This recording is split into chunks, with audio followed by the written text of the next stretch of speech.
علامۃ ابن حجر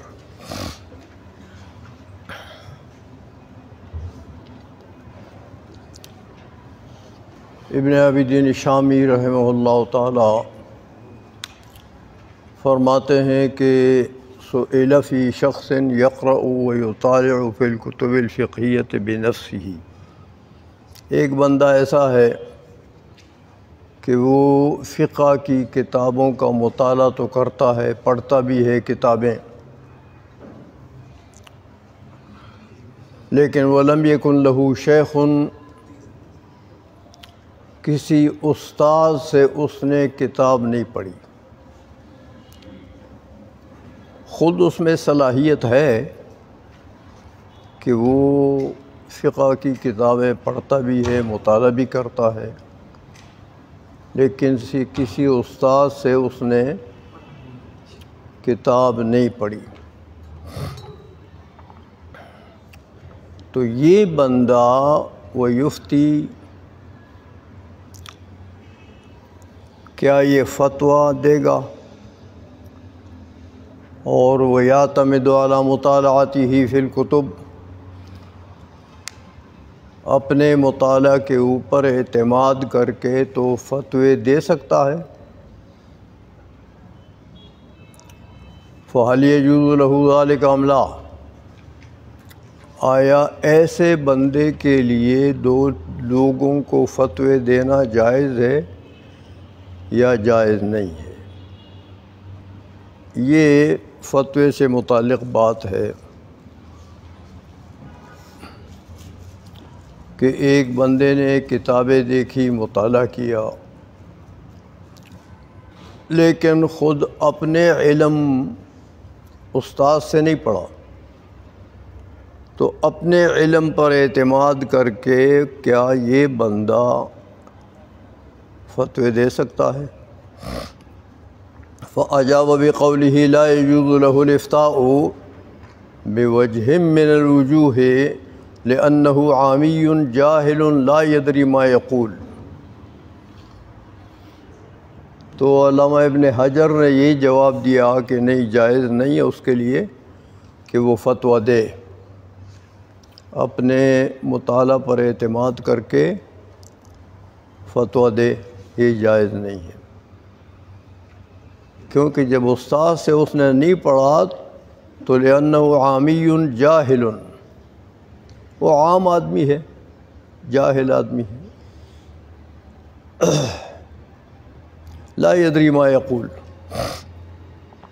جو بات کرے گا اس بات کے وزن کا اس کو پتہ نہیں ہوگا، کہ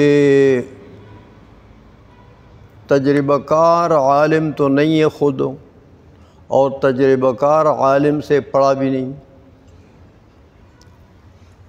تو اس کی اپنی بات ہوگی اور اپنی بات تو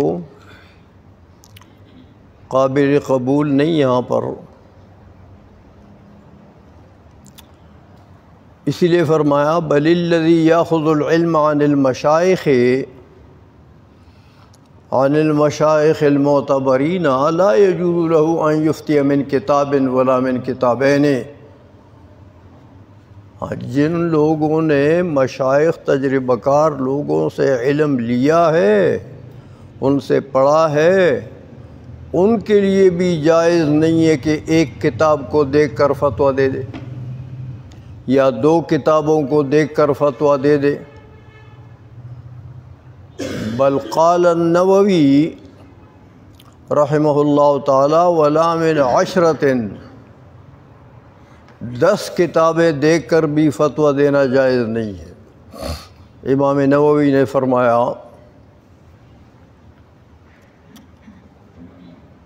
ولا من عشرۃ فإن العشرة والعشرین قد يعتمدون كلهم على مقالة ضعیفة في المذهب، کیونکہ 10-20 کتابیں بھی، کتابوں والے بھی ایک ضعیف قول پر اعتماد کر لیتے ہیں، تو فلا يجوز تقلیدهم فیہا، لہذا ان کی تقلید اس میں جائز نہیں ہے۔ تو مطلب یہ ہوا کہ دو بندوں کا ذکر فرمایا. ایک تو وہ جو پڑھا لکھا نہیں ہے، اس اساتذہ سے اپنا مطالعہ کر کے تو اپنے مطالعے پر اعتماد کر کے فتویٰ دینا جائز نہیں ہے. دوسری بات یہ ذکر کی کہ اگر مشائخ سے، علماء سے، تجربہ کار لوگوں سے پڑھا ہوا بھی ہے اور فتویٰ دیتا ہے تو پھر بھی ایک دو کتابیں دیکھ کر فتویٰ دینا جائز نہیں ہے، جب تک پوری تحقیق نہ کرے کہ بھئی یہ ظاہر الروایت فی المذہب ہے. تو 10 کتابیں 20 کتابیں بھی غلطی کر سکتی ہیں. ایک قول ضعیف فی المذہب پر ایک بندے نے فتویٰ دیا تو اسی کتاب میں دے کر دوسرا بھی اس کا اتباع کرتا ہے، تیسرا بھی اس کا اتباع کرتا ہے، حتیٰ کہ 20 کتابیں 20 لوگ جو ہے وہ انہوں نے اس غلط قول پر فتویٰ دیا. تو یہ بھی اگر ان 20 پر کا اتباع کرے اور فتویٰ دے تو ظاہر بات ہے کہ غلط ہوگا. غلط کی اتباع بھی غلط ہے، اس لیے فرمایا کہ یہ جائز نہیں ہے. ان دونوں قسم کے لوگوں کو فتوے دینے جائز. بخلاف الماہر الذی اخذ العلم عن اہلہ وصارت له فیہ ملکۃ نفسانیۃ، برخلاف اس ماہر آدمی کے جو فقیہ آدمی ہو، فقہ میں اس کو مہارت ہو، فقہ میں سمجھو وہ اسپیشلسٹ ہو، مہارت ہو. لیکن مہارت کیسے آئے گی؟ فرمایا وہ ماہر کہ اخذ العلم من اہلہ، جس نے علم لیا ہے، سیکھا ہے، پڑھا ہے، من اہلہ اہل علم سے، اہل علم سے. اب اہل علم کون ہوتے ہیں؟ وہ حدیث میں آتا ہے، آپ نے پڑھا ہوگا کہ حضور نے فرمایا، شاید حدیث موقوف ہے کسی صحابی پر، لیکن فرمایا کہ ان ھذا العلم دین، یہ دین ہے، دین فقہ دین ہے. فانظروا عمن تاخذون دینکم، تو پہلے اس بندے کو جانچو جس بندے سے تم دین لیتے ہو کہ وہ اہل دین ہے، یعنی استاذ کو، کہ تمہارا استاذ دین دار آدمی ہے، دین کا عامل ہے، دین کا عالم ہے. اہل دین وہ ہوتا ہے جو دین کا علم بھی رکھے اور دین پر اس کا عمل بھی ہو، اہل دین.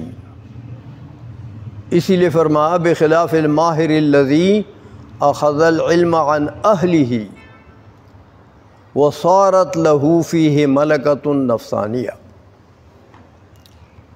اور پھر وہ اہل سے علم لیا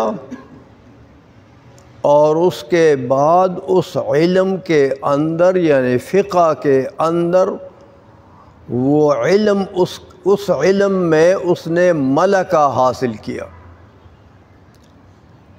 ملکہ حاصل کیا. ملکہ آپ جانتے ہیں قوت راسخہ کو کہتے ہیں، یعنی اس علم میں اس کو اتنا تجربہ ہو گیا کہ وہ علم جو ہے وہ اس میں اس کو ملکہ حاصل ہو گیا، یعنی اتنا تجربہ حاصل ہو گیا کہ وہ اپنی فطرت سے بھی غلط اور صحیح معلوم کر سکتا ہے۔ کتاب کے بغیر اس کے پاس ایسا ملکہ ہے کہ کتاب دے کے بغیر اپنی فطرت سے بھی غلط اور صحیح میں امتیاز کر سکتا ہے۔ غلط بات فقہ کی سن لی تو بتاتا ہے کہ غلط ہے، صحیح بات سن لی تو بتاتا ہے کہ صحیح ہے۔ ایسا ملکہ اس کو فطری طور پر اس کے ذہن میں یہ علوم فقہیہ پختہ ہو جائیں۔ تو جب علوم فقہیہ پختہ ہو گئے، اب اس کو کہتے ہیں ملکہ۔ اب اس کے لیے کہ کسی مسئلے کے صحیح یا غلط ہونے کے لیے کتاب کی ضرورت پھر نہیں پڑتی ہے، بس اس کی فطرت سلیمہ کافی ہے کہ وہ صحیح مسئلہ اور غلط مسئلہ میں امتیاز کر سکتا ہے۔ یہ ہے جب اس کو ملکہ حاصل ہو گیا، وصارت له فیہ ملکۃ فإنہ یمیز الصحیح من غیرہ، اپنے ملکہ کے اعتبار سے وہ صحیح کو غلط سے ممتاز کرتا ہے، صحیح اور غلط کو جانتا ہے۔ اس کے سامنے آ جائے، اس کے دیکھو۔ لیکن یہ چیزیں جو ہے، ایک تو وہ بھی چیز ہے نا کہ اللہ جل مجدہ کسی اوپر احسان کرے اور علم لدنی عطا فرما دے، جس کو چاہے وہ دیتا ہے، لیکن ہم کسبی علم کی بات کرتے ہیں۔ جو علم ہم اور آپ حاصل کرتے ہیں، پڑھتے ہیں، کتابوں کا مطالعہ کرتے ہیں، یہ کسبی علم ہو۔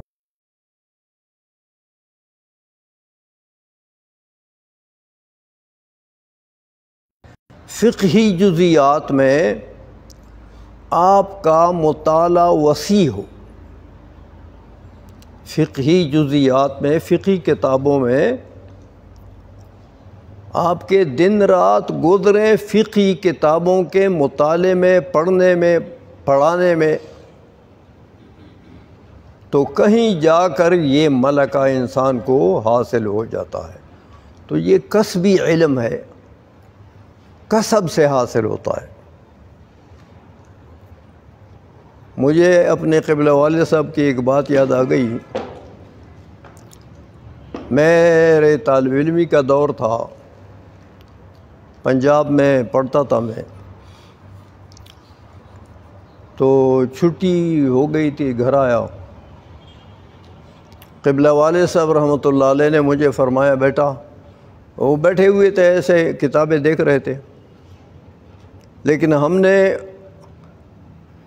والد صاحب کو، میں نے، یعنی ان کا کسب، علم کا کسب اتنا تھا، دن کو پڑھاتے تھے طالب علموں کو، لیکن رات کو پہلے تو عشاء کے وقت ہم بیٹھ جاتے تھے تو والد صاحب کو دباتے تھے پیروں کو، اور وہ ہمیں یہ نظم میں عطا مل یا کوئی کتاب پڑھاتے تھے، ایسے یادداشت سے۔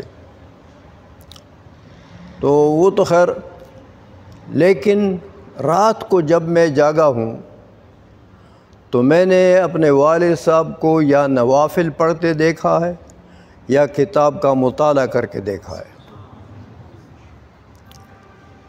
خواب میں بہت کم دیکھا رات کو، دن کو آرام کرتے تھے، قیلولہ کرتے تھے۔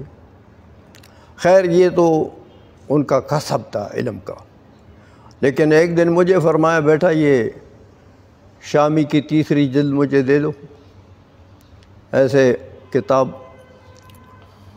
اوپر بکسوں میں کتابیں پڑی تھیں، اس زمانے میں یہ الماریاں وغیرہ نہیں تھیں، تو میں نے اٹھائی جلد اور آپ کو پیش کر دی۔ والد صاحب نے جلد ایسی ہے نا، تو ایسے انگلیاں رکھی کتاب کھولی تو مسئلہ ادھر پڑا ہوا ہے، جو مسئلہ طلب کر رہے تھے ادھر پڑا ہوا ہے۔ میں نے جب یہ حال دیکھا تو میں نے قبلہ والد صاحب سے عرض کی، میں نے کہا جناب یہ مسئلہ اتنا آسانی سے نکالنا کہ بس آپ ایسے کتاب کھولتے ہیں تو مسئلہ پڑا ہوا ہے، یہ اگر کوئی گر ہے تو مجھے بھی سکھا دیں۔ ہم تو ایک مسئلہ تلاش کرتے ہیں تو ہمارے تو گھنٹے لگ جاتے ہیں، تو آپ نے ایسا کیا تو مسئلہ ادھر پڑا ہوا۔ یہ اگر کوئی گر ہے تو کرم فرمایا مجھے بھی سکھا دیں۔ فرمانے لگے نہیں بیٹا یہ گر نہیں ہے، یہ کسب ہے، گر نہیں ہے، یہ کسب ہے۔ فرمانے لگے کہ شامی کم از کم میں نے 5-7 مرتبہ بالاستیعاب یہ کتاب دیکھی ہے، بالاستیعاب، تو یہ کسب ہے۔ اور ہر کتاب کو، ہر فتاوے کو میرا دیکھیں، اس کے اوپر میرے نوٹس موجود ہوں گے، مسائل کی فہرست الگ بناتے تھے۔ تو یہ کسب ہوتا ہے، تو اس کسب کی وجہ سے بندے کو یہ مہارت اور یہ ملکہ حاصل ہو جاتا ہے۔ وہ پشتو میں لوگ کہتے ہیں نا کہ فلانے دا کتاب چینجے دے، ہاں بس کتاب کے ساتھ جب کام ہو تو یہ ہے کسب، اور اس سے پھر یہ نتیجہ حاصل ہو جاتا ہے۔ علم کسبی کا یہ حال ہے، اسی لیے فرماتے ہیں کہ فَإِنَّهُ يُمَيِّزُ الصَّحِيحَ مِنْ غَيْرِهِ وَيَعْلَمُ الْمَسَائِلَ وَمَا يَتَعَلَّقُ بِهَا عَلَى الْوَجْهِ الْمُعْتَدِّ بِهِ، پھر وہ مسائل کو بھی جانتا ہے بندہ جب ماہر ہو جائے، ملکہ حاصل ہو جائے، اور مسائل کے متعلقات کو بھی جانتا ہے۔ فَهَذَا هُوَ الَّذِي يُفْتِي النَّاسَ، یہ بندہ ہے جو لوگوں کو فتویٰ دے سکتا ہے کہ ماہر بند مہارت حاصل ہو، ملکہ حاصل ہو جائے، یہ مفتی ہے۔ فَهَذَا الَّذِي يُفْتِي النَّاسَ وَيَصْلِحُ أَن يَكُونَ وَاسِطَةً بَيْنَهُمْ وَبَيْنَ اللَّهِ تَعَالَى، اور یہ بندہ ہے جو بندوں کے درمیان اور اللہ کے درمیان واسطہ بن سکتا ہے۔ مفتی، میں نے پہلے آپ کو بتایا کہ مفتی بندوں اور اللہ کے درمیان میں واسطہ ہوتا ہے، اللہ کا دین بندوں کو سکھاتا ہے۔ مفتی سے سوال تو ہوتا ہے تو دین کے متعلق کوئی مسئلہ ہوتا ہے نا، تو دین تو اللہ کا ہے، تو اللہ کے دین کو مفتی پہنچاتا ہے بندوں کو، تو یہ تو واسطہ بین اللہ تعالی والناس ہو گیا۔ تو یہ جو ملکہ والا آدمی ہے یہ واسطہ بننے کا اہل ہے کہ صحیح معنی میں دین کو اس نے سمجھا ہے، خود دین کے اندر اتنا کسب ہے اس کا۔ وہ ایک دوست ہے میرے، اس نے ایک عجیب بات کہی تھی والد صاحب کے متعلق۔ فرمایا تمہارے والد صاحب ہے نا، اس کی ہڈیاں اور گوشت سب فقہ بن گئی ہیں، ہڈیاں اور گوشت نہیں ہے، بس وہ فقہ ہی فقہ ہے، فقہی مسائل ہیں۔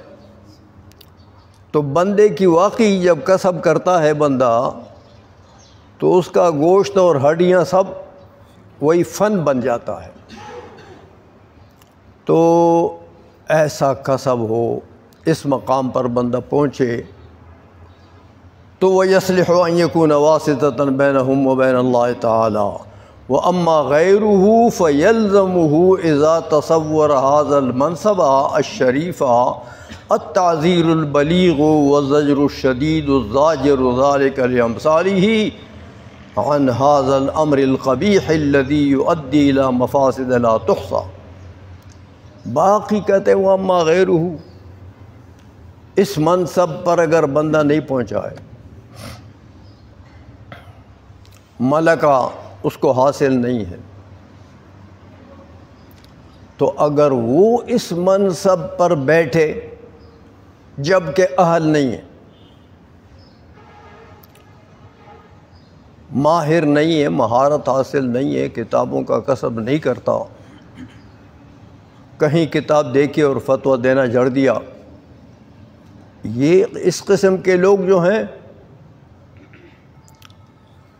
تو اس منصب مفتی پر اگر بیٹھنا چاہتا ہے تو اس کے لیے تعزیر واجب ہے،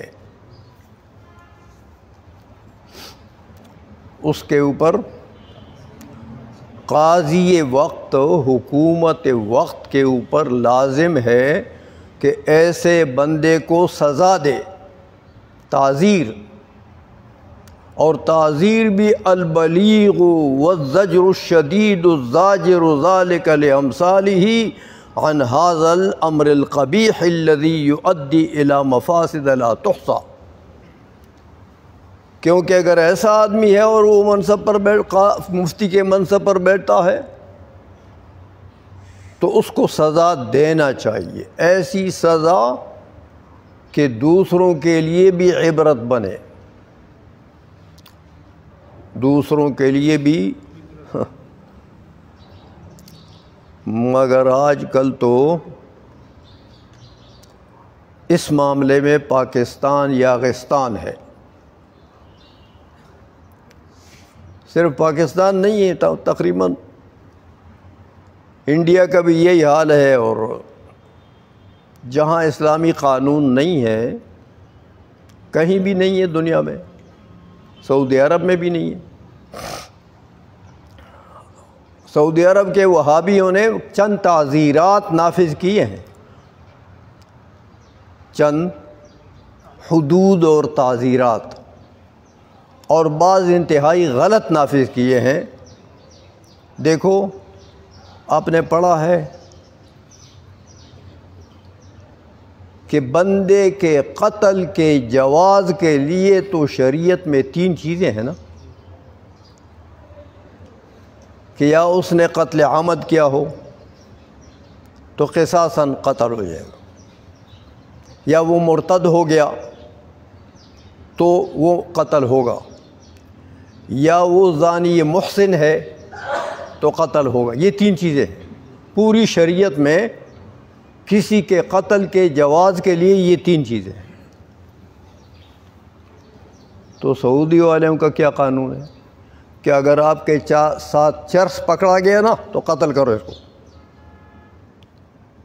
بھائی چرس لے گیا تو چرس لے جانا گناہ ہے نا، لیکن قابل قتل گناہ تو نہیں ہے۔ قابل قتل گناہ تو شریعت میں یہ 3 ہیں۔ تو کہتے ہیں یہ پاؤڈر لے آیا تو اس کو قتل کرو۔ امریکہ کو راضی کرنے کے لیے، اپنے ابا کو خوش کرنے کے لیے اس قسم کے قوانین یہ اسلامی ممالک میں یہ بناتے ہیں، حالانکہ خدا کا قانون یہ نہیں ہے۔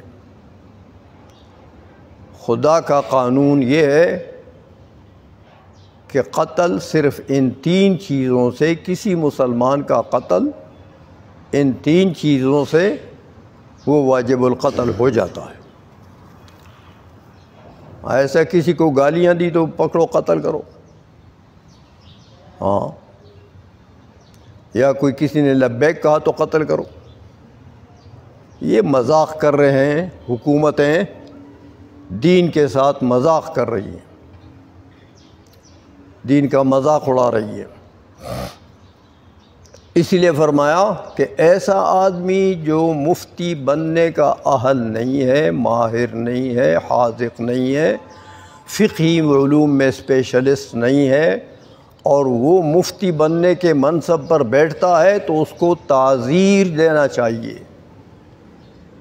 حکومت اسلامیہ کو. تو حکومت اسلامیہ کدھر ہے کہ کوئی تعزیر دے؟ ہاں آج کل تو ہمارے بچے بھی مفتی ہیں. ہاں افتاء کے ضروری مسائل آتے ہوں یا نہ آتے ہوں، پگڑی باندھ لے، فارغ ہو جائے، مفتی صاحب ہو گیا. تو یہ ایک دین کے ساتھ زیادتی ہے، کیونکہ یہ لوگ جو علم کے باب میں نوارد لوگ ہوتے ہیں ان کو کیا پتہ، ان کو پختگی تو نہیں ہوتی علم میں. اور آج کل تو پھر تنظیم المدارس کا نصاب پڑھ کر تو وہ تو شتربر بن گیا. وہ تو نہ مولوی ہے نہ عامی ہے. ہاں تو وہ شترمر بھی مفتی بن گئے. تو اس لیے بڑا ظلم ہو رہا ہے علم کے ساتھ، بڑا ظلم ہو رہا ہے دین کے ساتھ، بڑا ظلم ہو رہا ہے. پتہ نہیں واللہ عالم یہ لوگ کیا جواب دیں گے اللہ کو. نااہل لوگوں کے سر پر پگڑی باندھ کر کہتے مفتی صاحب ہو گیا. ہاں بیچارے نے پڑھا بھی کچھ نہیں ہے، وہ کوئی 2-4 کتابیں پڑھی ہیں تو وہ پڑھ کے تو مفتی صاحب بن گئے. بہرحال یہ اپنے مسئلہ جان لیا کہ یہ بندہ اہل رکھتا ہے، اہلیت رکھتا ہے. اب چونکہ یہ کتاب جو ہے، یہ جو رسالہ ہے عقود رسم المفتی اس کا نام ہے، لیکن اصل میں یہ شرح ہے ایک منظومہ رسالے کا. اور وہ نظم جو ہے وہ ابتدا سے آپ نے شروع کیا ہے.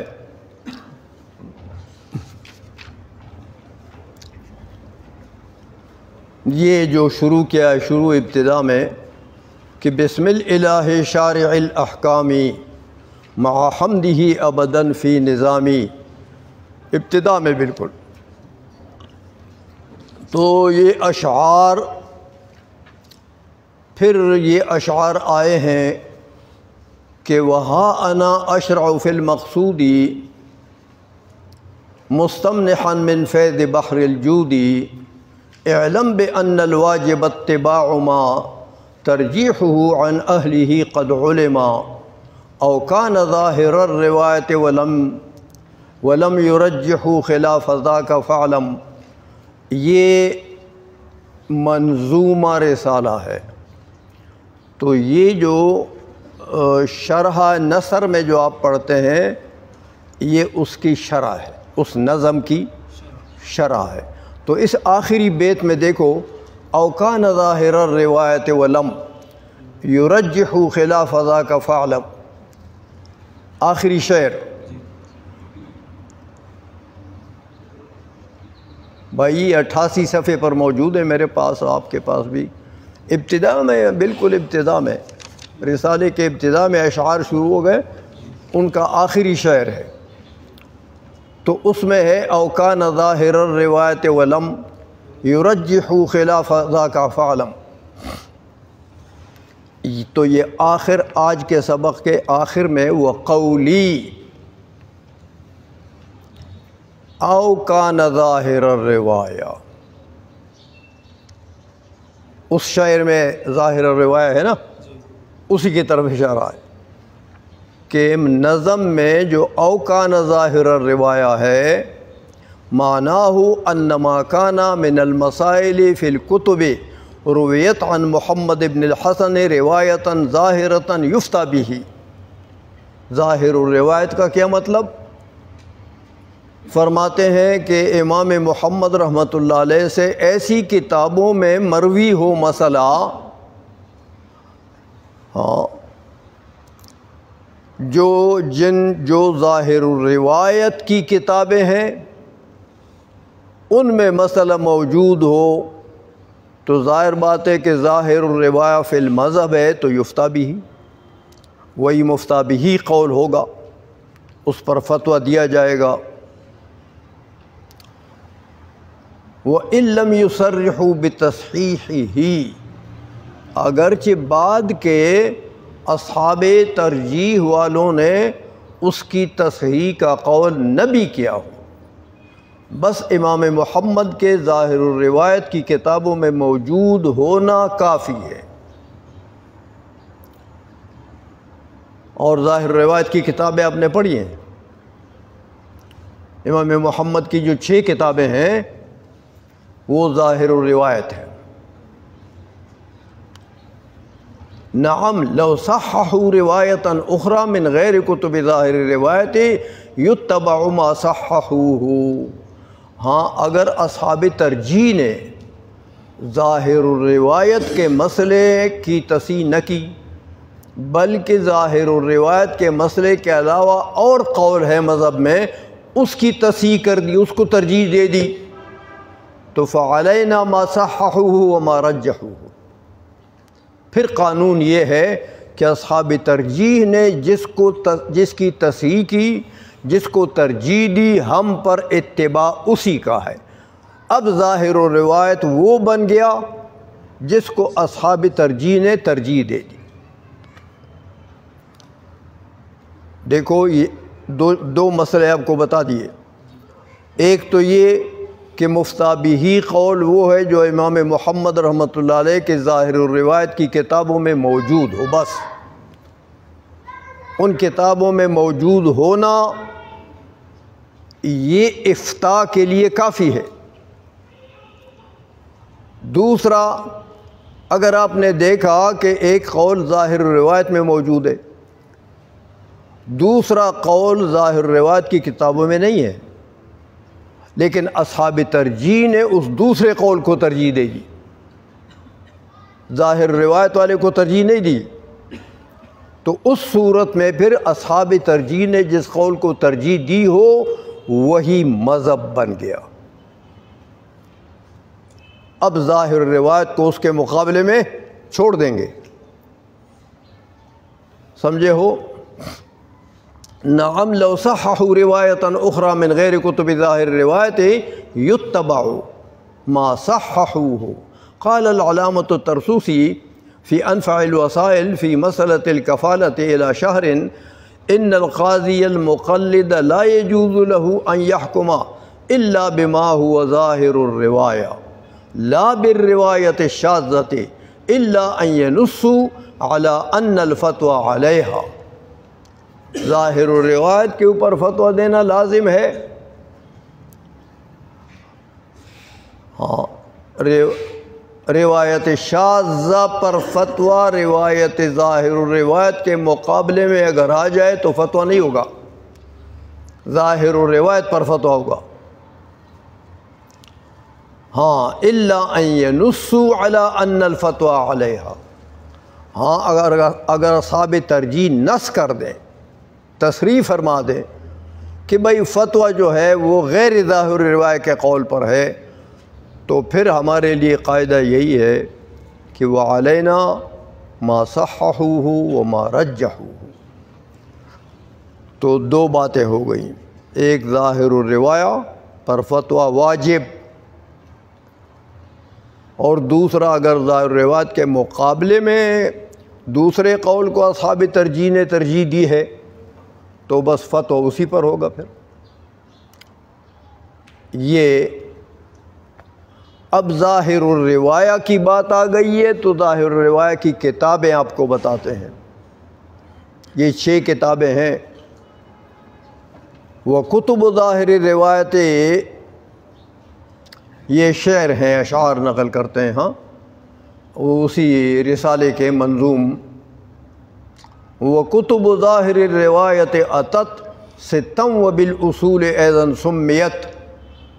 ہاں کہتے یہ بات آئی ہے کہ ظاہر الروایہ کی کتابیں جو ہیں وہ 6 ہیں. ہاں وبالاصول ایضا سمیت، ان کو اصول بھی کہتے ہیں. ان 6 کتابوں کو کتب ظاہر الروایہ بھی کہتے ہیں اور ان کو اصول بھی کہتے ہیں. صنفها محمد الشیبانی حرر فیہا المذہب النعمانی. یہ 6 کتابیں امام محمد نے لکھی ہیں، لیکن ان 6 کتابوں میں حضرت نعمان ابن ثابت حضرت امام اعظم رحمۃ اللہ علیہ کے مذہب کو نقل کیا ہے. تو یہ مذہب ہے. اب وہ 6 کتابیں بیان فرماتے ہیں کہ الجامع الصغیر والکبیر وسیر الکبیر والصغیر. یہ جامع صغیر، جامع کبیر، سیر صغیر، سیر کبیر 4 ہو گئے. ثم الزیادات مع المبسوطی تواترت بالسند المضبوطی. اس کے بعد فرماتے ہیں زیادات 5 ہو گئی، مبسوط 6 ہو گئی. یہ 6 کتابیں تواترت بالسند المضبوطی، امام محمد سے مضبوط سند کے ساتھ متواتراً آئی ہیں، لہذا یہ ظاہر الروایت کی 6 کتابیں ہیں.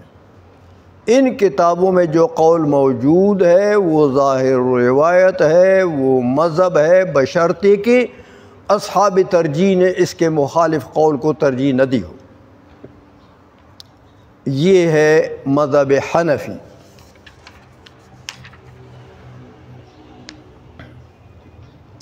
آگے فرماتے ہیں قضا لہو مسائل النوادری اسنادها فی الکتب غیر ظاہری وبعدها مسائل النوازلی خرجها الاشیاخ بالدلائل.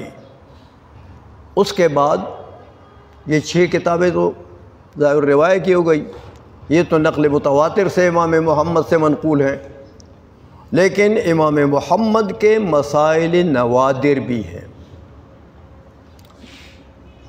اسنادها فی الکتب غیر ظاہری، نوادر اس لیے ہے کہ ان کی سند فقہ کی کتابوں میں ظاہر نہیں ہے. یعنی مضبوط سند جیسے ان 6 کتابوں کی ہے، اسی طرح مضبوط سند ان مسائل کی نہیں ہے، تو ان کو مسائل نوادر کہتے ہیں. وبعدها مسائل النوازلی خرجها الاشیاخ بالدلائل. نوادر کے بعد پھر نوازل ہیں، امام محمد کے مسائل نوازل. شیوخ نے ان کی تخریج کی ہے دلائل کے ساتھ. خرجها الاشیاخ بالدلائل. یہ اشعار ہیں، اب ان کی شرح شروع کرتے ہیں.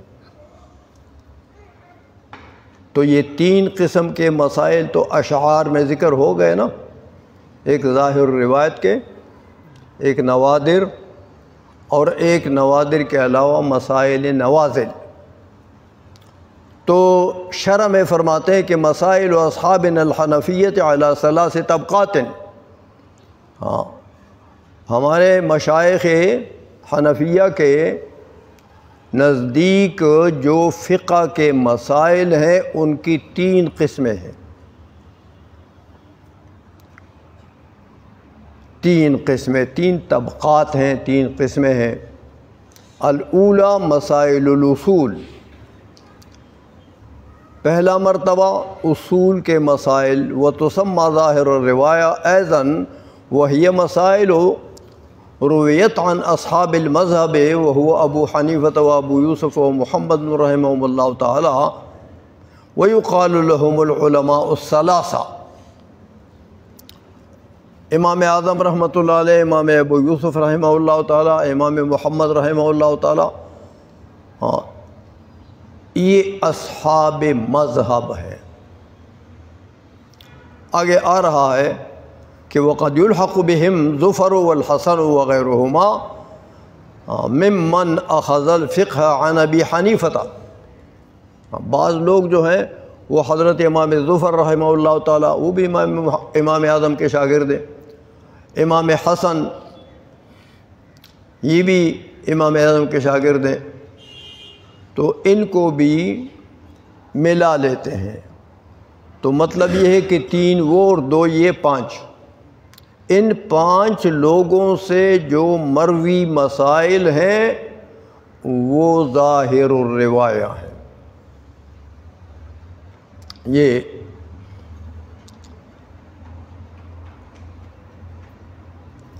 ظاہر الروایہ ہو گیا۔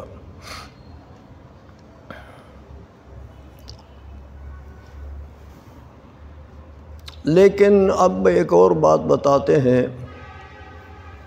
کہ ویسے تو یہ علماء 5 ہو گئے ہیں،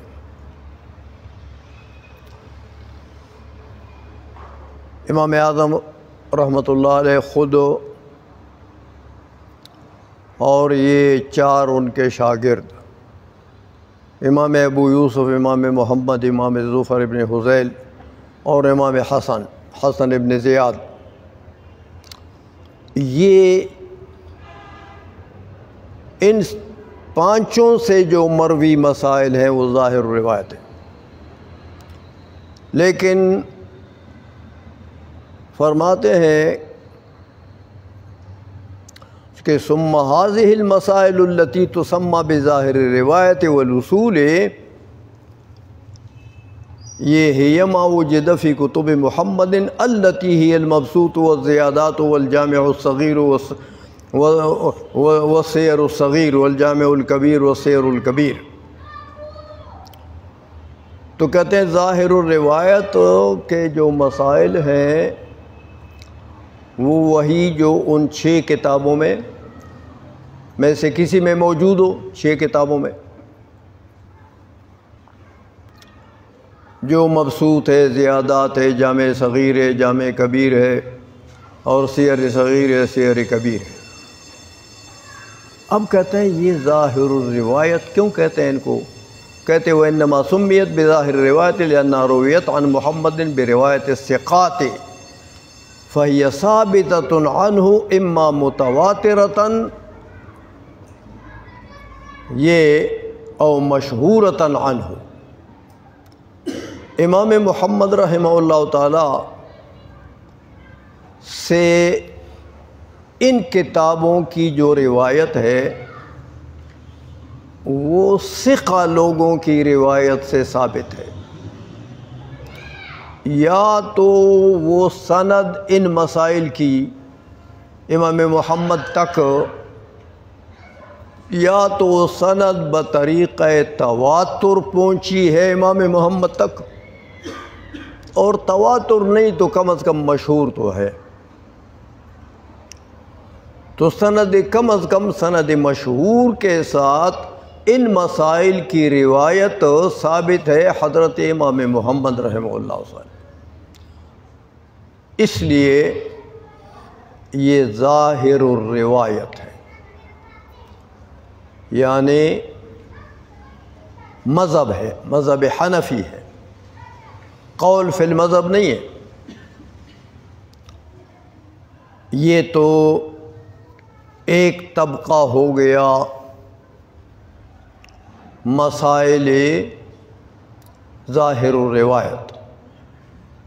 الثانیۃ مسائل النوادر وہی مسائل مرویۃ عن اصحاب المذہب المذکورین لیکن لا فی الکتب المذکورۃ۔ کہتے ہیں وہ نوادر والے جو مسائل ہیں وہ بھی ان علماء سے مروی ہیں، یعنی امام اعظم سے، امام یوسف سے، امام محمد سے رحمہم اللہ تعالیٰ، ان سے مروی ہیں، لیکن ان 6 کتابوں میں نہیں۔ یہ جو ظاہر روایت کی 6 کتابیں ہیں ان میں نہیں ہیں،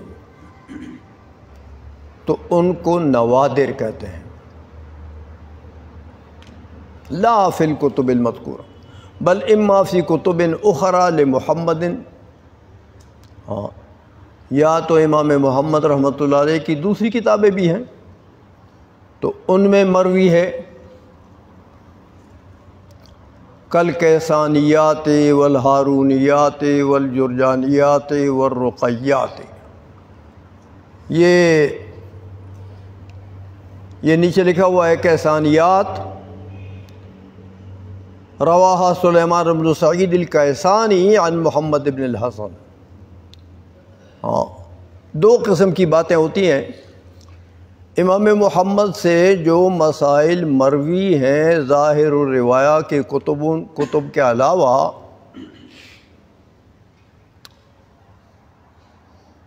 ان کے نام بعض تو کیسانیات ہیں، بعض ہارونیات ہیں، بعض جرجانیات ہیں، بعض رقیات ہیں۔ اور تسمیہ کے لیے یہ بات ضروری سمجھیں کہ وہ مسائل یا تو راوی کے نام سے منسوب ہیں، جیسے یہ کیسانیات نیچے دیکھو لکھا ہوا ہے،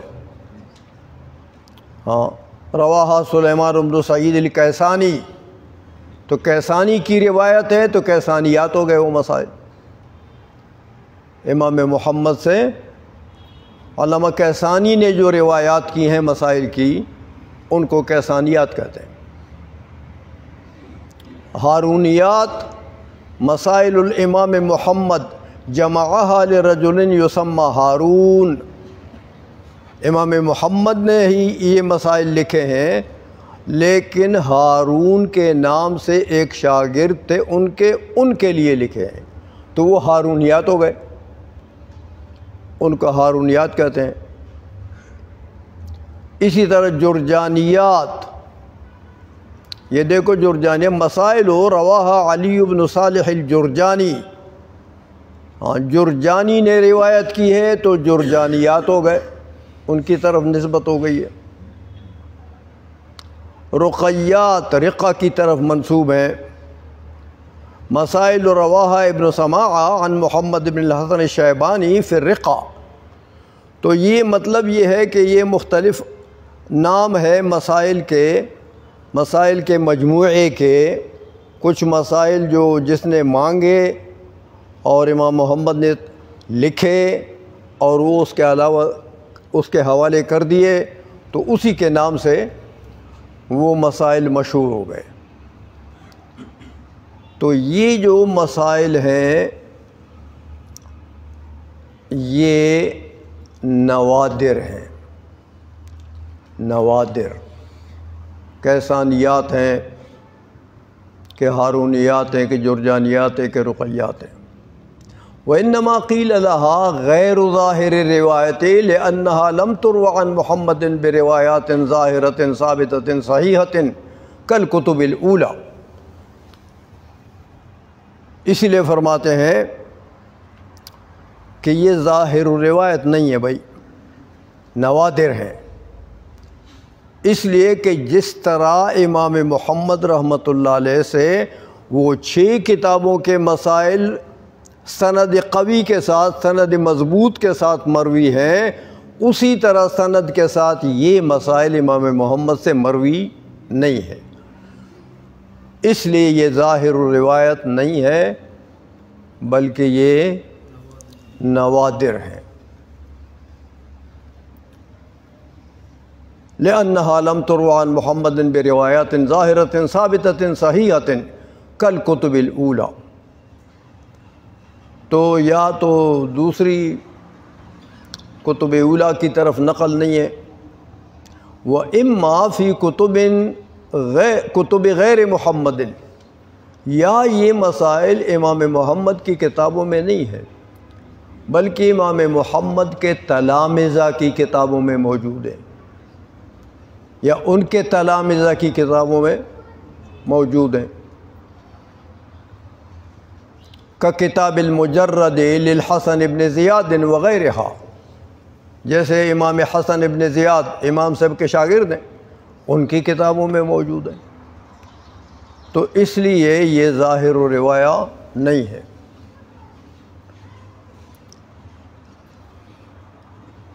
ایک قسم تو یہ ہو گئی نادر، پھر نادر کی یہ چند قسمیں بتا دی آپ کو۔ دوسری قسم ومنہا کتب الامالی، فقہ میں بعض کتابیں ایسی لکھی گئی ہیں جن کو امالی کہتے ہیں۔ امالی کی وجہ آپ کو بتاتے ہیں۔ والامالی وکان ذلک عادت السلف من الفقہاء والمحدثین واہل العربیۃ وغیرہا فی علومہم، کہتے ہیں یہ املا کرنا، املا بتاتے ہیں آپ کو کہ سلف کی عادت کریمہ ایسی تھی، یہ تفصیل بتا دی ہے آپ کو۔ کتاب الامالی لابی یوسف، والامالی جمع املاء، امالی املا کی جمع ہے۔ املا کس کو کہتے ہیں؟ کہتے ہیں وہو یقعد العالم وحولہ تلامذتہ بالمحابر والقراطیس فیتکلم العالم بما فتح اللہ تعالی علیہ من ظہر قلبہ فی العلم۔ ایک عالم بیٹھ جاتا تھا، گرد میں تلامذہ بیٹھتے ہیں، تو اس عالم نے اپنی یادداشت سے عن ظہر قلب، یادداشت سے اللہ جل مجدہ نے جو ان کے دماغ و فطرت میں مسائل ڈالے ہیں، انہی مسائل کا وہ عالم ذکر کرتا تھا، پڑھاتا تھا، تو تلامذہ لکھتے تھے۔ لیکن عالم تلفظ کرتا تھا عن ظہر قلب، کتاب کو دیکھ کر نہیں بلکہ یادداشت سے۔ آج بھی املا اسی کو کہتے ہیں، اسکولوں میں کہتے ہیں املا لکھو۔ تو املا ایسا ہے کہ ایک طالب علم جو ہے اسکول کا، لیکن وہ تو کتاب سے پڑھتا ہے، اسکولوں میں کتاب سے پڑھتا ہے، اور دوسروں کو کہتے تم لکھو، دوسروں کے پاس کتاب نہیں ہوتی۔ تو یہ املا کی آدھی سی قسم تو ہے، پورا املا نہیں ہے، اس لیے کہ عالم جو بتاتا تھا وہ کتاب کو دیکھ کر نہیں، عن ظہر قلب، تو تلامذہ لکھتے تھے اس کو کہتے ہیں املا۔ اسی لیے فرمایا وَتَكْتُبُهُ التَّلَامِذَةُ ثُمَّ يَجْمَعُونَ مَا يَكْتُبُونَهُ فَيَصِيرُ كِتَابًا، پھر جمع کرتے تھے تو کتاب بن جاتی تھی۔ طالب علم لکھتے تھے، لکھتے پھر جمع کرتے تو کتاب بن جاتی۔ فَيُسَمُّونَهُ الْإِمْلَاءَ، اس کا نام پھر املا ہوتا تھا، امالی اس کی جمع ہے۔ وَكَانَ ذَلِكَ عَادَةَ السَّلَفِ مِنَ الْفُقَهَاءِ وَالْمُحَدِّثِينَ وَأَهْلِ الْعَرَبِيَّةِ وَغَيْرِهَا فِي عُلُومِهِمْ، کہتے ہیں اس زمانے میں علماء کی یہ عادت تھی کہ طالب علموں کو پڑھاتے تھے، املاءً پڑھاتے تھے۔ اب اندازہ لگائیں، کتاب یاد ہوتی تھی استاذ کو، طالب علم کو نہ کہتے کہ تم کتاب کھولو، بھائی لکھو، قلم اور کاپی ساتھ لے اور لکھو۔ تو عالم بیٹھ کر اپنے یادداشت سے پڑھاتے تھے، طالب علم لکھتے تھے۔ یہ طریقہ تھا کہ علماء تھے میاں کہ دیکھو علم تو وہی ہے جو ہماری کھوپڑی میں ہے، میرا علم وہی ہے جو میری کھوپڑی میں ہے، کتاب کی بات نہیں ہے، کتابوں میں تو بہت کچھ لکھا ہوا ہے، تو وہ سارا تو میرا علم نہیں ہے۔ اس لیے علماء کی کھوپڑی میں علم ہوتا تھا۔ اس لیے فرماتے ہیں محدثین کا، فقہاء کا، اہل عربیہ کا، سب کی یہ عادت تھی کہ وہ املا کرتے تھے، طالب علموں کو پڑھاتے تھے کتاب اس طریقے سے، املا کے طریقے سے۔ تو کہتے ہیں میاں فَانْدَرَسَتْ لِذِهَابِ الْعِلْمِ وَالْعُلَمَاء، املا ختم ہو گیا، اس لیے کہ علم بھی چلا گیا اور علماء بھی چلے گئے۔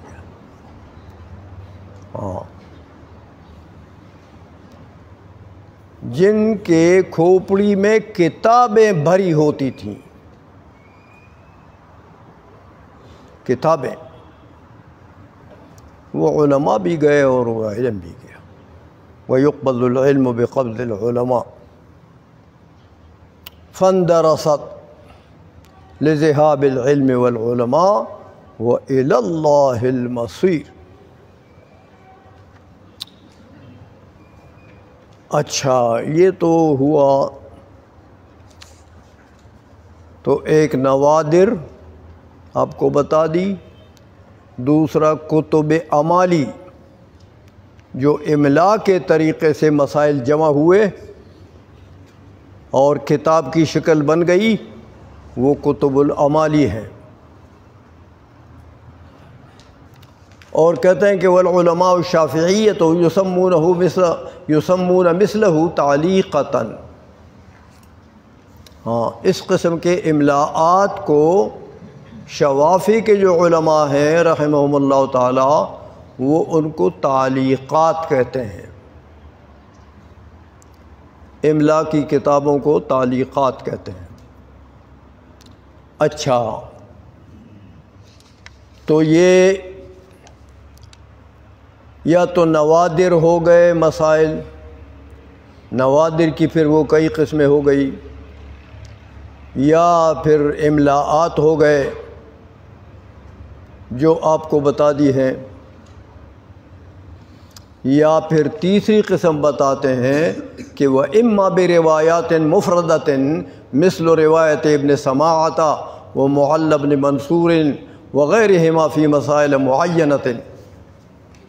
یا پھر تیسری قسم یہ ہے کہ کچھ مسائل امام محمد رحمۃ اللہ علیہ کی کتابوں میں تو نہیں ہیں، لیکن ان کے روایات مفردہ کے ساتھ ثبوت ہے۔ جیسے دیکھو ابن سماع رحمہ اللہ تعالی، محمد ابن سماع نام ہے ان کا، یہ گویا کہ انہوں نے کچھ کتابیں لکھی ہیں، تصنیفات کی ہیں، تو یہ نیچے لکھا ہوا ہے اس کی تفصیل۔ تو ان کی روایت سے کچھ مسائل ثابت ہیں، یا معل بن منصور کی روایت سے، یا دوسرے تلامذہ جو امام محمد یا امام ابو یوسف کے، ان سے ثابت ہیں۔ یہ تو مسائل ظاہر الروایہ، مسائل نوادر۔ تو عمالی کو بھی اور یہ جو روایت مفردہ کے ساتھ ثابت ہے، ان کو بھی نوادر میں شمار کیا ہے۔ دوسرا طبقہ بنایا نا نوادر کو،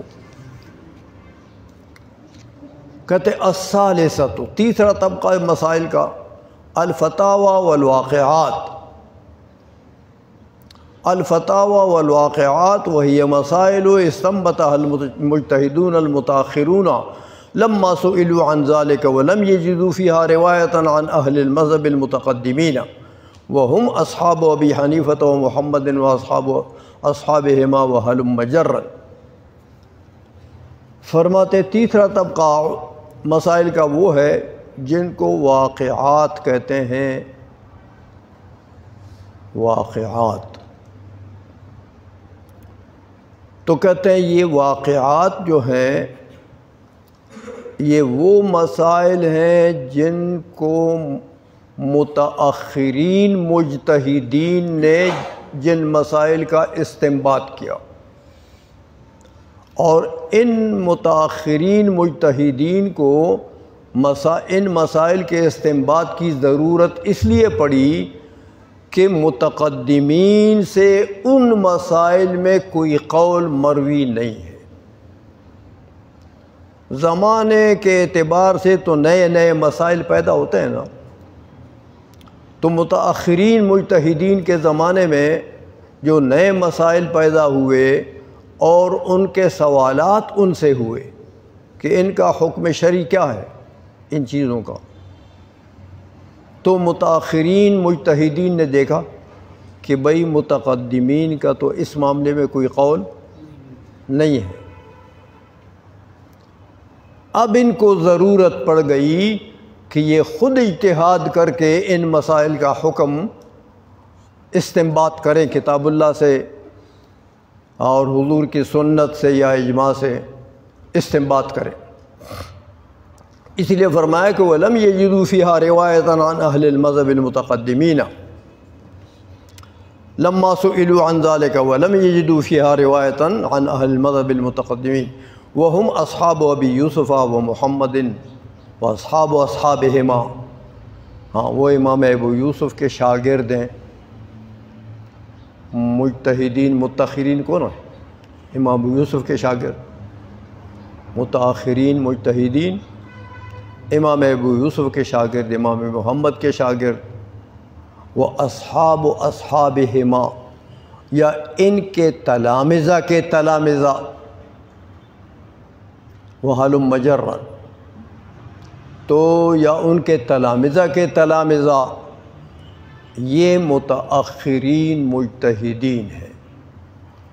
ان کے زمانے میں جو مسائل پیدا ہوئے، لوگوں نے ان سے سوال کیا، استفتاء کیا، انہوں نے تتبع کیا، تلاش کیا کہ بھائی ہمارے اساتذہ سے تو اس مسئلے میں کوئی قول نہیں ہے، لہٰذا ان کو خود اجتہاد کرنا پڑا۔ چونکہ خود اجتہاد کے مرتبے کے لوگ تھے۔ علماء نے لکھا، علامہ شامی نے لکھا کہ سن 400 صدی ہجری کے بعد مجتہد نہیں پایا گیا۔ مطلب یہ ہوا کہ 400 صدی ہجری تک مجتہدین تھے، اس کے بعد مجتہد نہیں پایا گیا۔ ایسا بھی نہیں ہے کہ اجتہاد کا دروازہ بند ہو گیا، نہیں۔ اگر کوئی اجتہاد کے لیے جو شرائط اصول فقہ میں آپ نے پڑھی ہیں، اصول فقہ کی کتابوں میں جو مجتہد کے لیے شرائط ہیں، ان شرائط پر اگر پورا ہے تو آج کے زمانے میں بھی ہو سکتا ہے۔ لیکن علامہ شامی نے یہ لکھا کہ 400 ہجری کے بعد مجتہد نہیں پایا گیا، یعنی ان شرائط پر پورا بندہ نہیں ملا۔ اگرچہ آج کل تو کچھ لوگ ہیں ایسے کہ وہ اگر صراحتاً نہیں تو اشارتاً و کنایتاً اجتہاد کے مدعی ہیں، لیکن سن 400 ہجری کے بعد علامہ شامی لکھتے ہیں کہ مجتہد نہیں پایا گیا، تو آج کل کتنی صدی ہے یہ؟ 15ویں صدی کا مجتہد کیا ہوگا بھائی؟ اس لیے یہ باتیں لوگوں کی ایسی، یہ بتایا کہ وَهَلُمَّ مَجَرًا وَهُمْ كَثِيرُونَ موضع معرفتهم کتب الطبقات لأصحابنا وکتب التواریخ۔ ہاں، امام محمد کے تلامذہ یا ان کے تلامذہ، ان کے تلامذہ، امام ابو یوسف کے تلامذہ، ان کے تلامذہ، ان کے تلامذہ، کہتے ہیں موضع معرفتهم کتب الطبقات۔ ہاں، طبقات الفقہاء ایک فن ہے۔ طبقات الفقہاء، اس میں بہت سی کتابیں، بڑی بڑی کتابیں لکھی گئی ہیں۔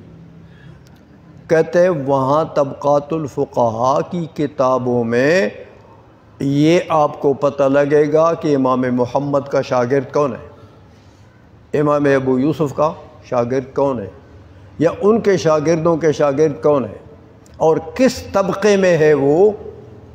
فقہاء کے مجتہدین مطلق کے طبقے میں تو نہیں ہو سکتے، مجتہدین فی المذہب کے طبقے میں بھی نہیں ہو سکتے، البتہ مجتہدین فی المسائل جو تیسرا طبقہ ہے اس میں ہو سکتے ہیں۔ تو لیکن یہ پہچان آپ کو طبقات الفقہاء کی کتابیں آپ پڑھیں گے تو آپ کو پتہ لگے گا کہ کون ہے کون ہے۔ اس لیے فرمایا موضع معرفتہم کتب الطبقات لاصحابنا و کتب التواریخ فمن اصحاب ابو یوسف و محمد رحمہ اللہ تعالی مثل عصام ابن یوسف وابن رستم ومحمد بن سماعہ وابی سلیمان الجوزجانی وابی حفص البخاری ومن بعدهم مثل محمد بن سلمہ ومحمد بن مقاتل ونصیر بن یحییٰ وابی النصر القاسم ابن سلام۔ یہ امام محمد یا امام ابو یوسف کے تلامذہ ہیں، لیکن ان کا اصل میں پتہ لگے گا طبقات کا کہ یہ کس طبقے میں ہے، وہی طبقات الفقہاء کی کتابوں میں سے۔ اب کہتے ہیں یہ جو مجتہدین متأخرین ہیں، یہ متأخرین مجتہدین کبھی کبھی متقدمین کی مخالفت بھی کرتے ہیں۔ جو امام محمد کے تلامذہ ہیں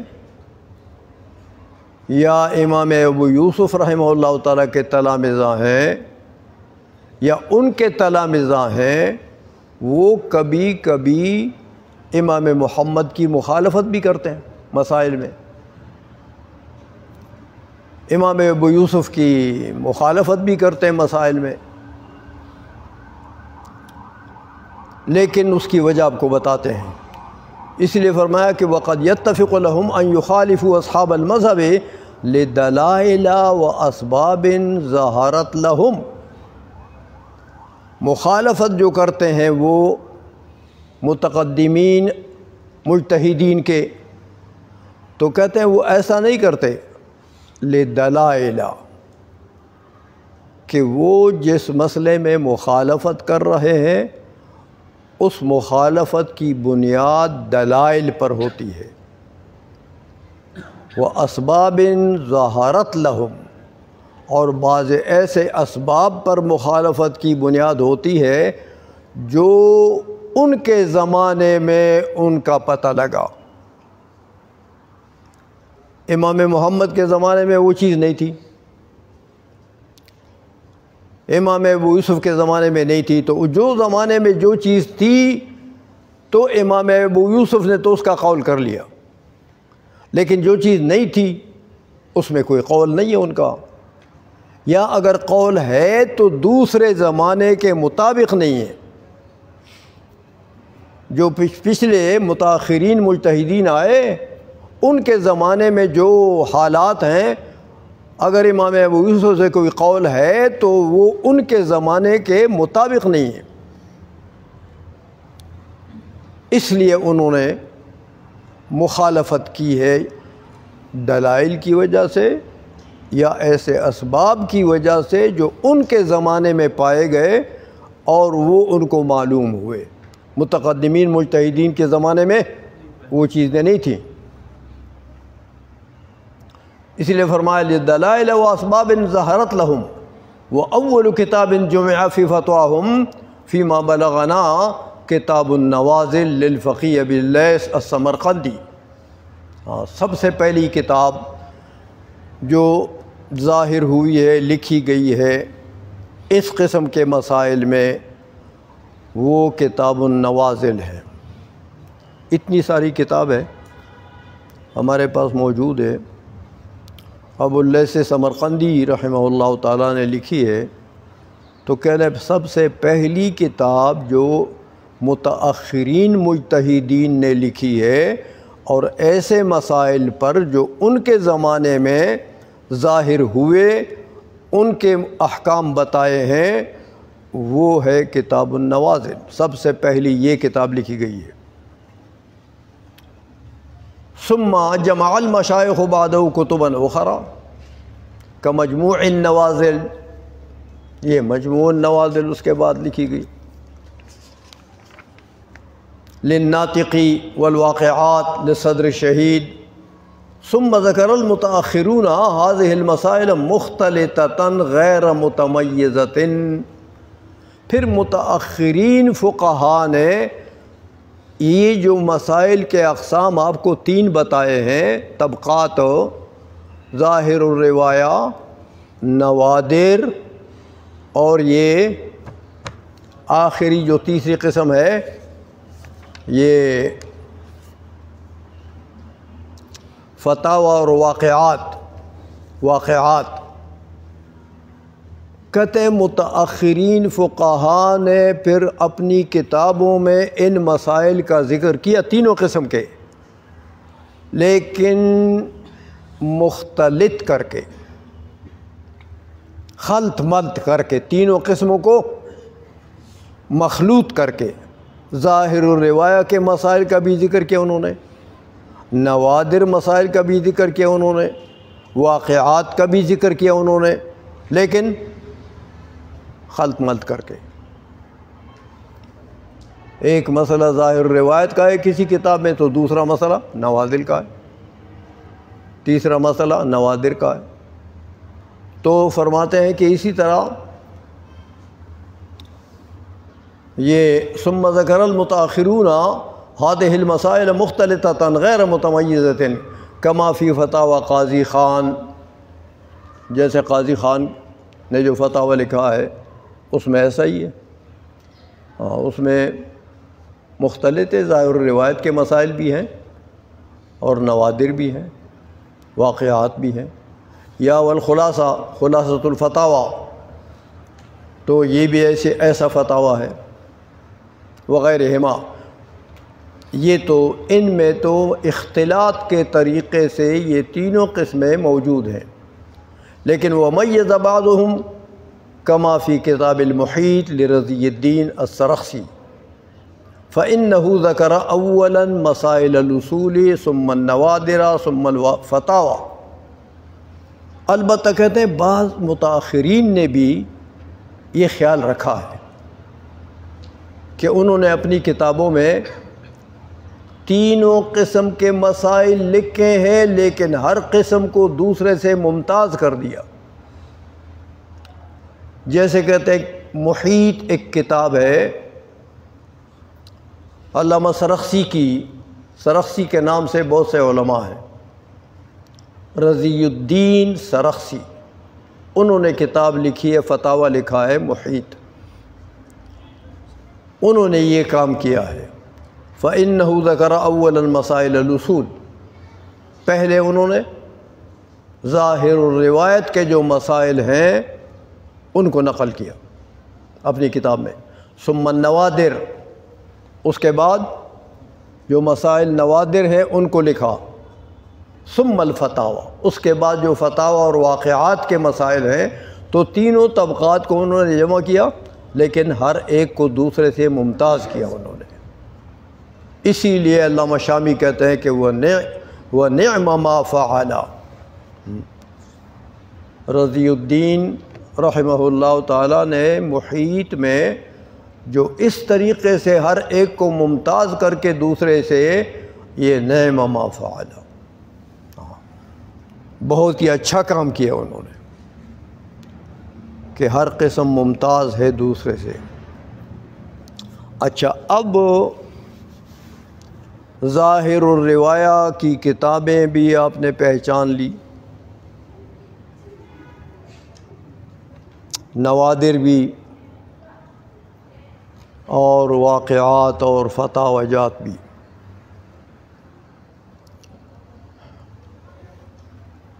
اب یہ فرماتے ہیں کہ ظاہر الروایہ کی کتابوں میں مبسوط جو ہے امام محمد کی،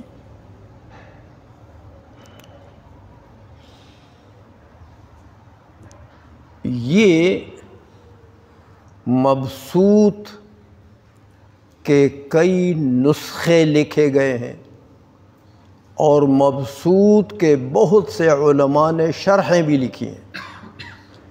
امام محمد کی جو کتاب ہے مبسوط، المبسوط،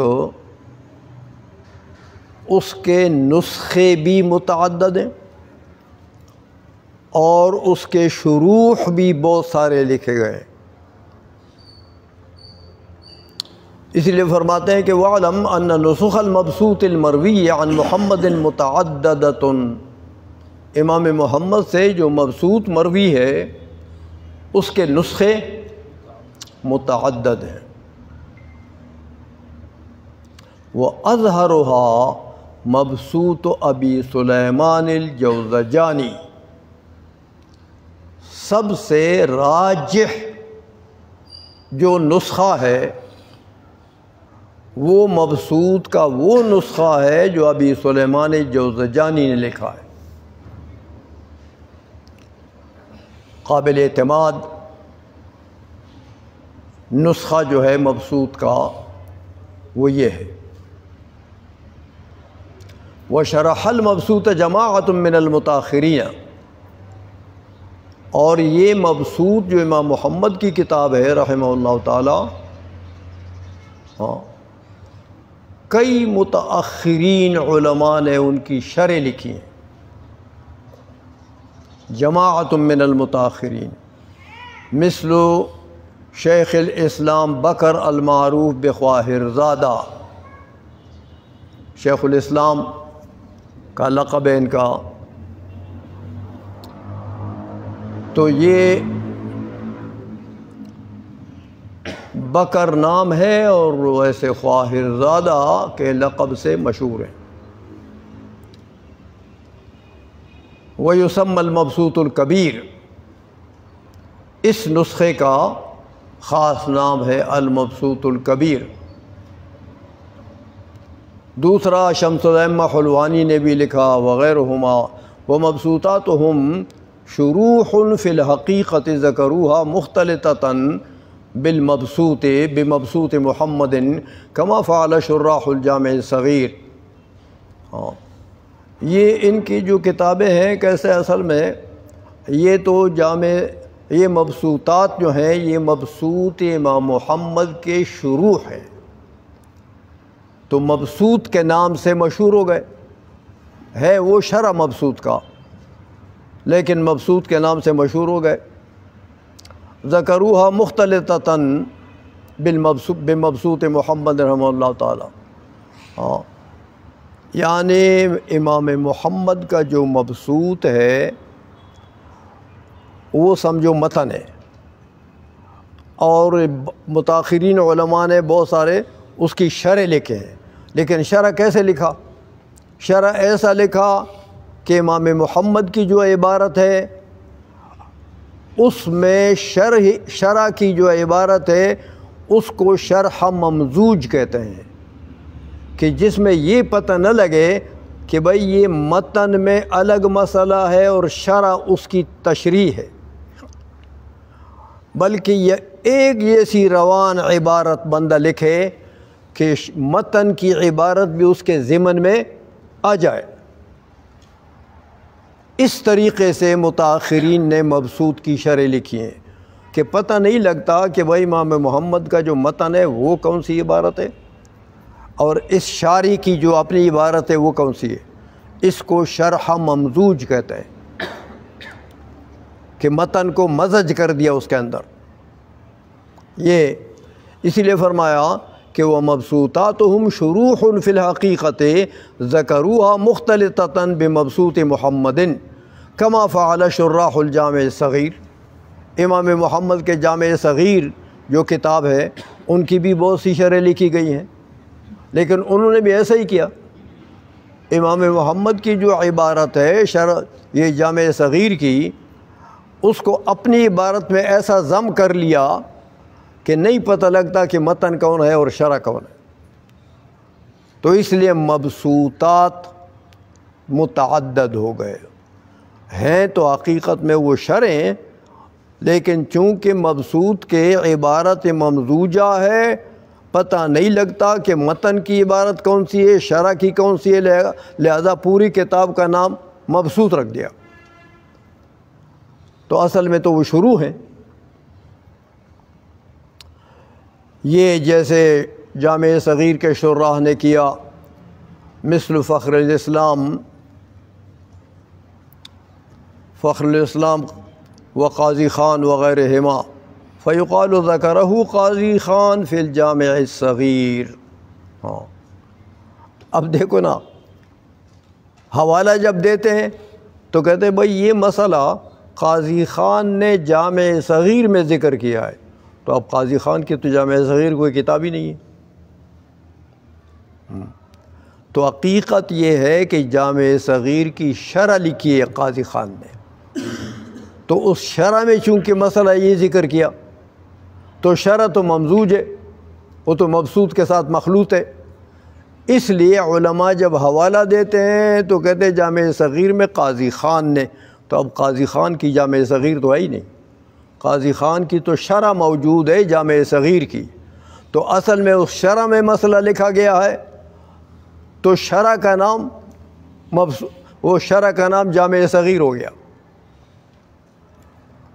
اسی لیے فرمایا کہ لوگ تو پھر یہ کہتے ہیں فیقال ذکرہ قاضی خان فی الجامع صغیر والمراد شرحہ، ہاں جامع صغیر کا لفظ ذکر کر کے مراد اس کی شرح ہوتی ہے، ورنہ جامع صغیر تو قاضی خان کی کوئی کتاب ہے ہی نہیں جامع صغیر کے نام سے۔ وکذا فی غیرہ، یہ کہتے ہیں اشباہ والنظائر جو بیری کی ہے اس میں یہ تفصیل یہ موجود ہے۔ تو اگلی ایک اور بات آپ کو بتاتے ہیں،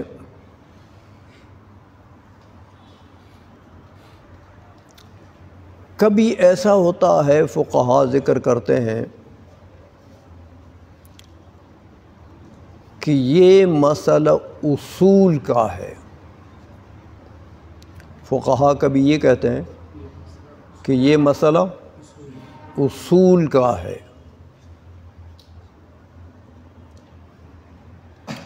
تو کبھی کہتے ہیں کہ یہ مسئلہ ظاہر الروایت ہے،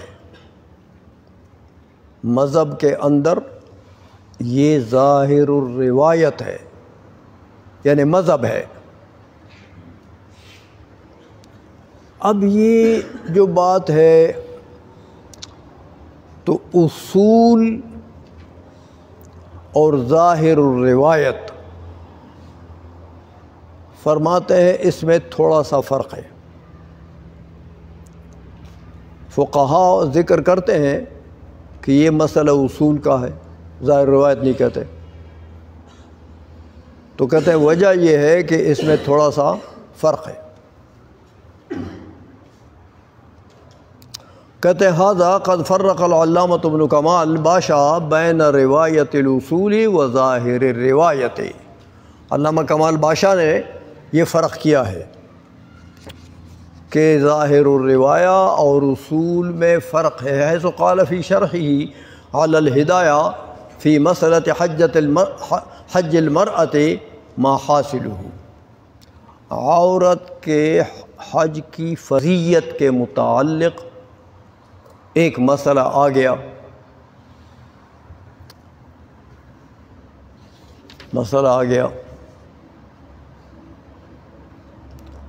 تو ابن کمال باشا رحمہ اللہ تعالیٰ نے جو ہدایہ کی شرح لکھی ہے وہاں انہوں نے یہ بات کہی، اور مسئلہ آیا عورت پر فرضیت حج کا، کہ عورت پر حج کب فرض ہوتا، فرماتے ہیں ما حاصلہ انہ ذکر فی مبسوط السرخسی ان ظاہر الروایت انہ یشترط ان تملک قدر نفقت محرمہا،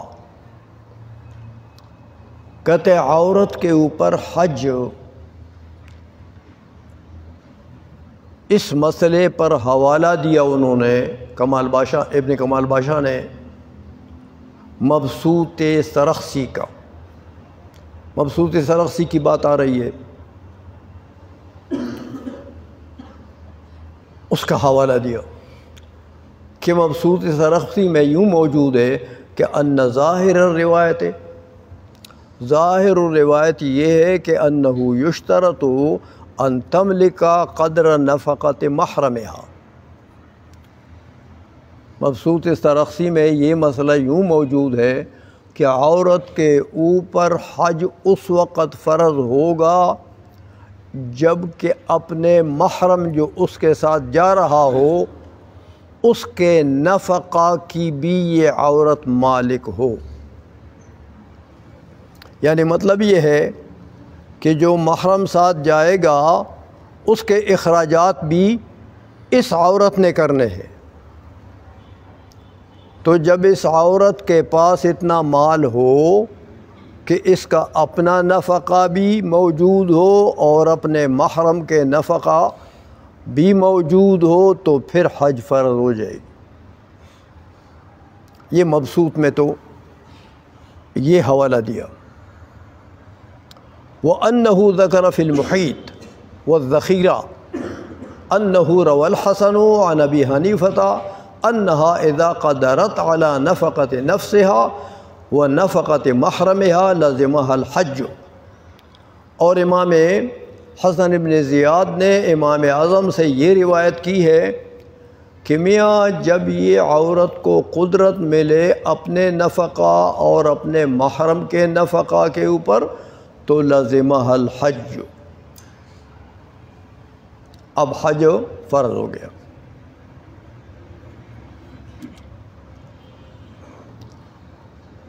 یہ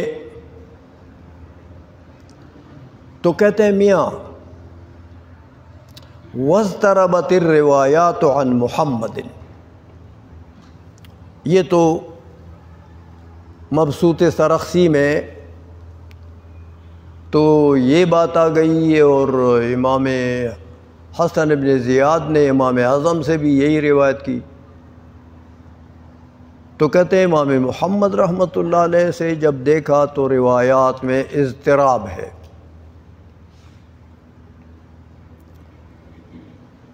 ثم قال ومن هنا ظہر،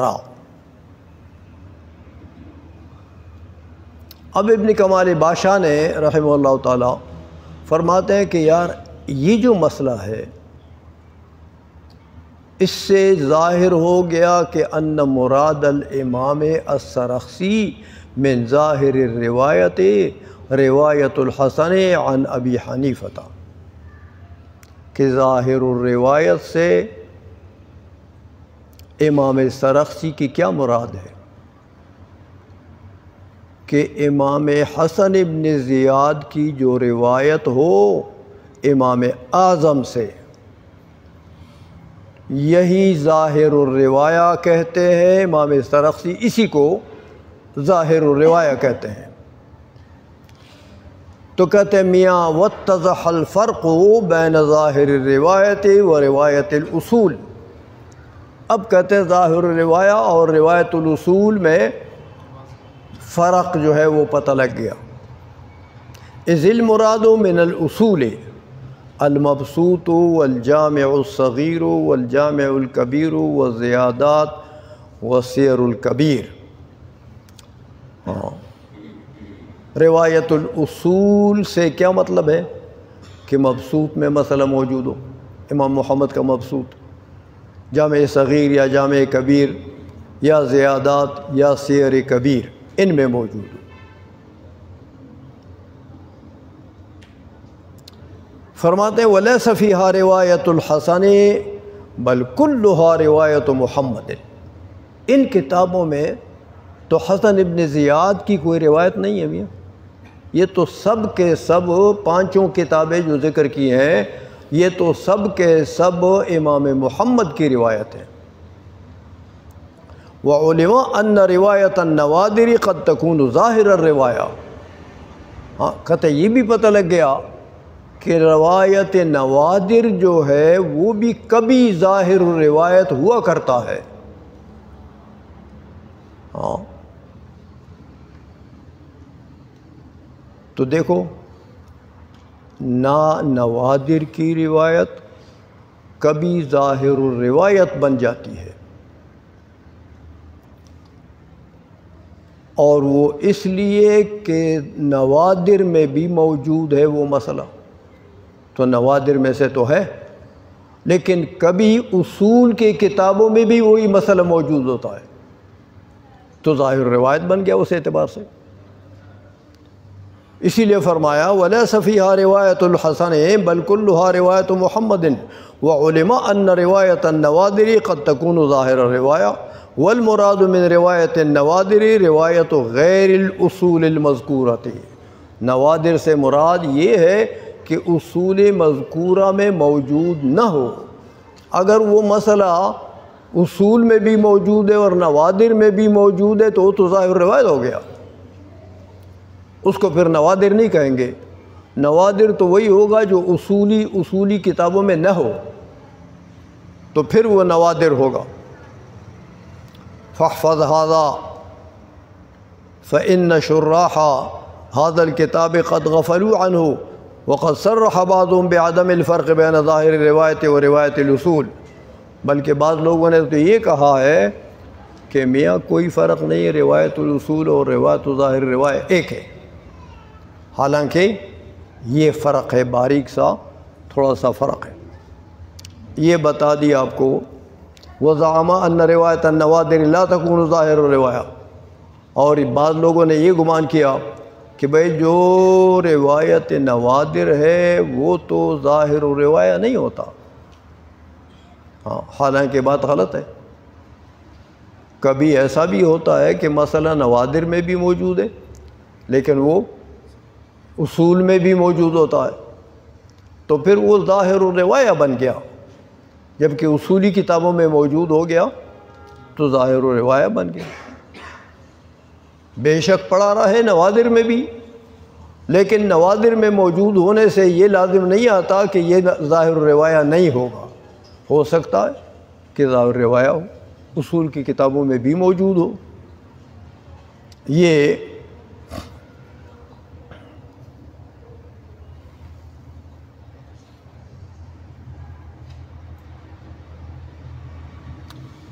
اب ایک بات اور بتاتے ہیں آپ کو عقول سے۔ فرماتے ہیں دیکھو میاں، محیط میں اور ذخیرہ میں دونوں فتاوی جات ہیں۔ کہتے یہ قول موجود ہے کہ ان هذه روایت الحسن عن ابی حنیفہ،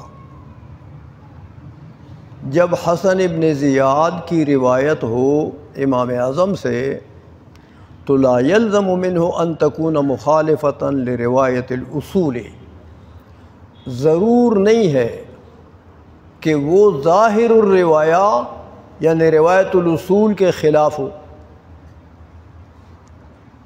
دیکھو روایت ہے حسن ابن زیاد کی امام اعظم سے رحمہ اللہ تعالی، تو محیط اور ذخیرہ دونوں میں یہ بات موجود ہے کہ امام حسن ابن زیاد کی جو روایت ہو امام اعظم سے ضرور نہیں ہے کہ وہ روایت الاصول کے خلاف ہو، دونوں میں مخالفت ہو، کیونکہ روایت الاصول تو ابھی آپ نے پڑھا کہ وہ تو امام محمد کی روایت ہے، اور یہ روایت حسن ابن زیاد کی، تو کہتے ہیں ضرور نہیں ہے کہ یہ حسن ابن زیاد کی جو روایت ہے یہ امام محمد کے روایات میں سے کسی روایت کا مخالف ہو، ضرور نہیں ہے۔ وَإِنَّمَا ذَكَرَ رِوَایَةَ الْحَسَنِ لِعَدَمِ الْاضْطِرَابِ عَنْهُ بِدَلِيلِ قَوْلِهِ وَاضْطَرَبَتِ الرِّوَایَةُ عَنْ مُحَمَّدٍ، لیکن امام حسن کی روایت کیوں نقل کرتے ہیں؟ کہتے ہیں جب یہ بات آ گئی کہ امام محمد کے روایات میں بعض جگہ اضطراب ہے، تو اس اضطراب کو ختم کرنے کے لیے امام حسن ابن زیاد کی روایت لے آئے، تاکہ امام حسن ابن زیاد کی جو روایت ہے وہ اگر تائید کرے امام محمد کی روایت کے تو اضطراب ختم ہو جائے گا، مؤید مل جائے گا نا۔ تو امام حسن ابن زیاد کی روایت اس لیے ذکر کرتے ہیں کہ امام محمد کے روایات میں بعض اوقات اضطراب ہے، اس اضطراب کو ختم کرنے کے لیے پھر امام حسن ابن زیاد کی روایت لے آتے ہیں کہ بھائی دیکھو یہ بات امام حسن ابن زیاد نے بھی امام اعظم سے روایت کی ہے، تو وہ اضطراب جو ہے وہ ان کے قول سے ختم ہو جاتا ہے۔ یہ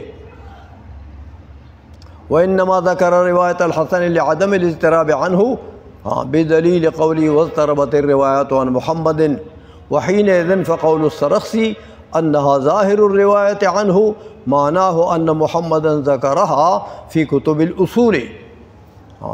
جب یہ امام سرخسی کہہ دیں کہ بھئی یہ تو امام محمد سے ظاہر الروایت ہے، بس تو اس کا مطلب یہ ہوا کہ امام محمد نے کتب اصول میں اس کا ذکر کیا ہے، موجود ہے کتب اصول میں، تو فہی احدى الروایات عنہ، تو پتہ لگا کہ یہ مسئلہ جو اصول کی کتابوں میں موجود ہے یہ امام محمد رحمہ اللہ تعالیٰ سے ایک روایت ہے۔ یہ وحینئذ فلم یلزم منہ ان روایت النوادر قد تکون ظاہر الروایت، تو کہتے ہیں اس سے یہ بھی لازم نہیں آتا کہ نوادر کی روایت کبھی ظاہر الروایت بن جائے، ضروری نہیں ہے۔ نوادر کی روایات اگر 6 کتابوں میں موجود ہے تو ٹھیک ہے، پھر ظاہر الروایہ بن جائے گا، لیکن ہر نوادر کے ہر مسئلے کے لیے تو یہ ضرور نہیں ہے کہ وہ ظاہر الروایہ کی کتابوں میں موجود ہو۔ نعم تکون ظاہر الروایت اذا ذکرت فی کتب الاصول ایضا، ظاہر روایت بن جائے گا نوادر کا مسئلہ، لیکن اگر وہ کتب اصول میں موجود ہے تو پھر ظاہر روایت بن جائے گا۔ كهذه المسألة فإن ذكرها في كتب النوادر لا يلزم منه أن لا يكون لها ذكر في كتب الأصول، وإنما يصح ما قاله أن لو ثبت أن هذه المسألة لا ذكر لها في كتب ظاهر الروایت۔ یہ تو جب ٹھیک ہوگا کہ بھئی نوادر کا جو مسئلہ ہے اس کا کتاب ظاہر روایہ کی کتابوں میں ذکر نہ ہو تو بس پھر وہ نادر ہے، نوادر میں اس کا شمار ہوگا، اور اگر اصول میں ذکر آ گیا اگرچہ نوادر میں موجود ہے تو پھر اس کو ظاہر الروایہ کہیں گے۔ یہ بتا دیا۔ یہ تو بہرحال یہ تو رد کرنا چاہتے ہیں باقی علماء کا، تو یہ مسئلہ صاف کر دیا علامہ ابن عبی شامی نے کہ اصول کی کتابیں آپ نے پہچان لی، نوادر کے مسائل بھی، واقعات اور فتاوجات کے مسائل بھی، تو کبھی مسئلہ دونوں میں موجود ہوتا ہے، ظاہر روایت کی کتابوں میں بھی اور نوادر میں بھی، تو پھر اس کو ظاہر الروایت کہیں گے، کیونکہ ظاہر الروایہ پہلا درجہ ہے نا، تو جب وہاں موجود ہے تو دوسرے درجے میں اس کو نہیں رکھیں گے، پھر نوادر کا تو نچلا مرتبہ ہے، اور اگر وہاں موجود نہیں ہے صرف نوادر میں موجود ہے تو ٹھیک ہے، پھر وہ مسئلہ نوادر ہو گیا، نوادر میں آ گیا۔ یہ کتب ظاہر روایہ بھی آپ نے پہچان لی ہے۔ اب امام ابن عابدین شامی رحمہ اللہ تعالی امام محمد کے ایک ایک کتاب کی اہمیت آپ کو بتائیں گے۔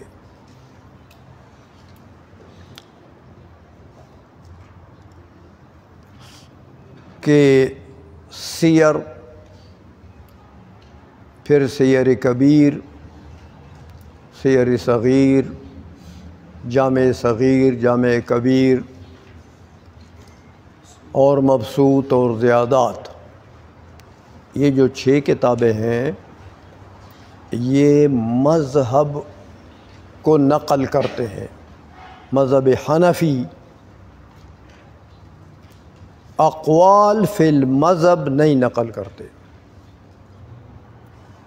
اقوال تو ایک مسئلے میں کئی ہو سکتے ہیں مذہب میں، تو جو قول مذہب ہو، ظاہر الروایہ ہو، اس کو نقل کرتے ہیں۔